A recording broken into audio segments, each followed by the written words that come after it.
contributions today to you will be to talk about 7 points that I feel are the most important lessons from my experience during this disaster.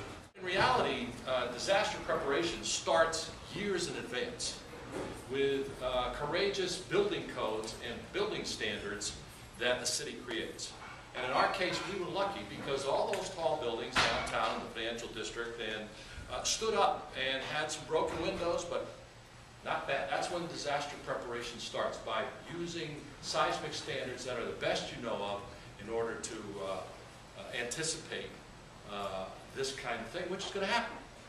First thing was to make sure that we secured the city. So we obviously called in all of the security personnel from the police department, but we had an advantage then in that the Presidio was the headquarters for the Army in the West, and so we were able to get some 3,000 soldiers that were sent out throughout the city to simply be present and secure the city. What I did was ask people to look out for themselves, and once they were okay, to look out for their friends and neighbors. And out of that whole experience, where people volunteered to help each other and help the community, came what is now known as NERT, N-E-R-T, Neighborhood Emergency Response Team. If you live in the city, you probably have somebody in your neighborhood who will appear when that happens, if you don't already know who they are, who are trained to know what to do, to shut off gas, to look for people, to give directions where supplies are, where the assembly points are, and all the things you want to know if something happens the next minute. And we've trained, all volunteers, some 23 to 24,000 people in this city in this. Now, people come, they go, they get trained, and but overall there are some 10 to 13,000, I'm told, active today in the various neighborhoods under the Neighborhood Emergency Response Team. I think the third thing is to understand the community that you're in and be responsive to the diversity that's reflected in the city. In our case, we had sound trucks going around the city, broadcasting instructions and various kinds of helping agencies in Spanish, in Tagalog, and a couple of dialects in Chinese. Fourth point is to manage the helping offers. We got a lot of help. You saw that the Red Cross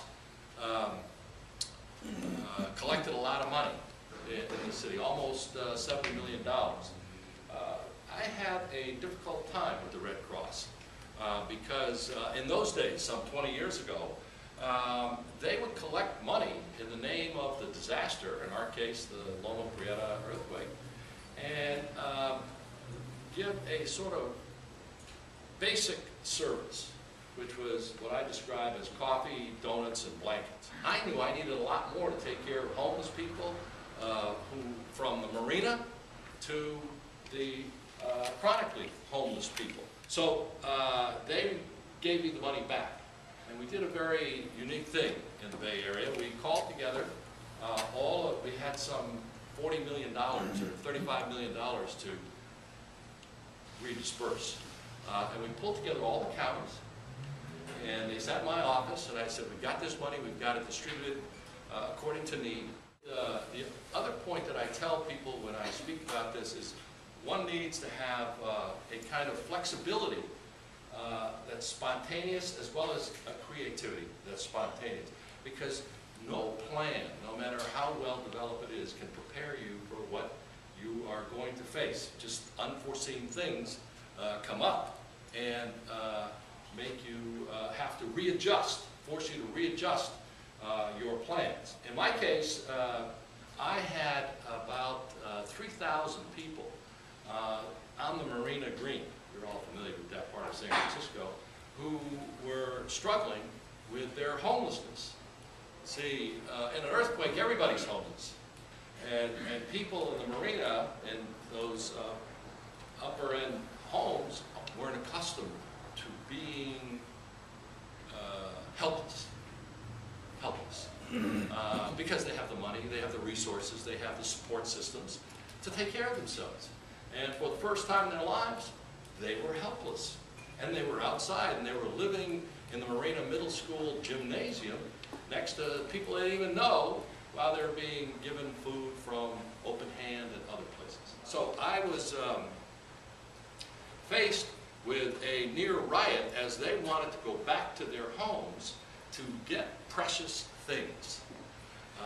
It was something we hadn't anticipated, this very fundamental human need and desire to go back and get the baby pictures, to get the wedding ring, or something that means a lot to you. And I'm not talking about money, but it is family things or personal things that you cannot replace.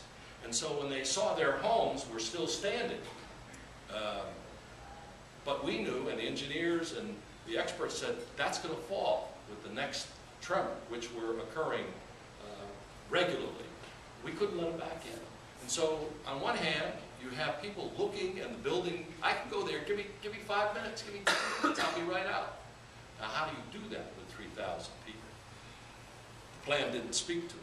So we invented, and this is my point, to be spontaneous in your flexibility, your creativity.